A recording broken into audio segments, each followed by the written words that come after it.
question is on the Green New Deal. And by extension, if you don't mind, I'll take the spirit of the question.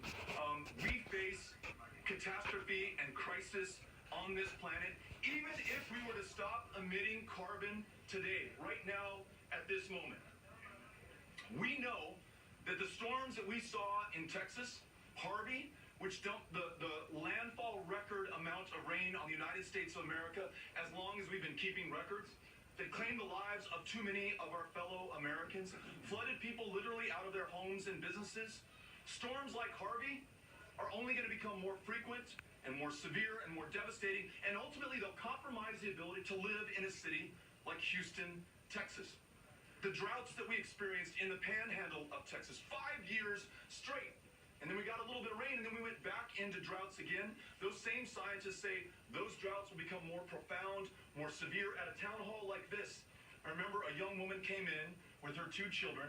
She was skipping her son's basketball practice to be there. She was going to talk to a Democrat, even though she was a lifelong Republican, because she told me that what her grandparents planted on their farm, what her parents planted on their farm, that she is now trying to plant does not grow.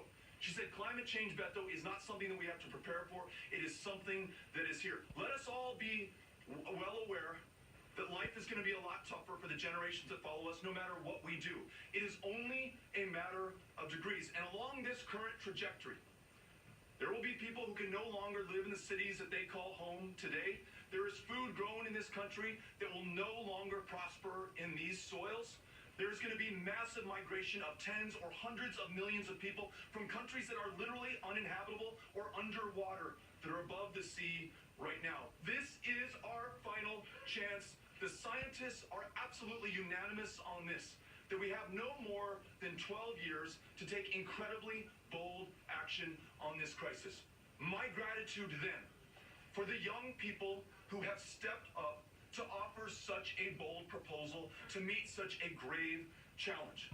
They say that we should do nothing less than marshal every single resource in this country to meet that challenge, to reduce our dependence on fossil fuels, to get to net zero emissions, which means that not only must we emit less greenhouse gases, we must also plant those things that absorb greenhouse gases and carbon, and we must also invest in the technology that will allow us to claim some of it that's in the air right now.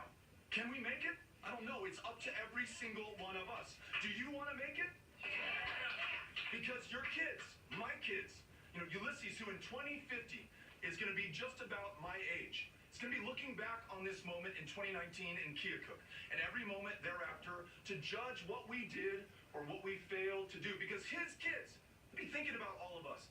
His kids' life, whether they can even breathe, is dependent on what we do right now. So some will criticize the Green New Deal for being too bold or being unmanageable. But I tell you what, I haven't seen anything better that addresses this singular crisis that we face, a crisis that could, at its worst, lead to extinction.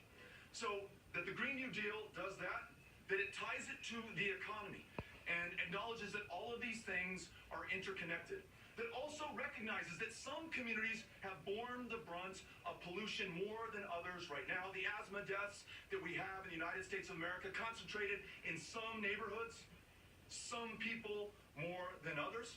It wants to make sure that we do our part in making this more equitable, in helping those communities that have already been hurt so badly, that we ensure that there are jobs available for those who are looking for work, for purpose, for function in their lives, who do not have it right now and are succumbing to the diseases of despair.